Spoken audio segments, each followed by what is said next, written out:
মধ্যপ্রাচ্যের আকাশে আবারও আগুনের রেখা। ইরান জুড়ে যুক্তরাষ্ট্র ও ইসরায়েলের ব্যাপক বিমান হামলার পর ওয়াশিংটনের বার্তা, এই অভিযান নাকি ইরানের জনগণের স্বাধীনতার জন্য। কিন্তু বিশ্লেষকদের প্রশ্ন, স্বাধীনতা নাকি শাসন ব্যবস্থার পতন? মার্কিন প্রেসিডেন্ট ডোনাল্ড ট্রাম্প বলেছেন, আমাদের কাজ শেষ হলে আপনারা আপনাদের সরকারি দায়িত্ব বুঝে নিন। এই বক্তব্য অনেকের কাছে স্পষ্ট ইঙ্গিত, লক্ষ্য কেবল সামরিক প্রতিশোধ নয়, বরং তেহরানের ক্ষমতার কাঠামোয় পরিবর্তন। 2003 সালে ইরাকে যুক্তরাষ্ট্র সরাসরি স্থলবাহিনী নামিয়ে সরকার পতন ঘটায়। ক্ষমতাচ্যুত হন সাদ্দাম হোসেন। কিন্তু সেই যুদ্ধের পর শুরু হয় দীর্ঘ গৃহযুদ্ধ, বিদ্রোহ আর রক্তক্ষয়।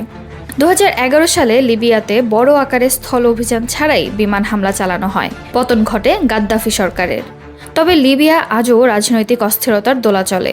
বিশ্লেষকদের মতে ইরান ইরাক বা লিবিয়া নয়, শক্তিশালী বিপ্লবী গার্ড, উন্নত ক্ষেপণাস্ত্র কর্মসূচি এবং আঞ্চলিক মিত্র নেটওয়ার্ক সব মিলিয়ে সরাসরি স্থল অভিযান হবে অত্যন্ত ব্যয়বহুল এবং ঝুঁকিপূর্ণ।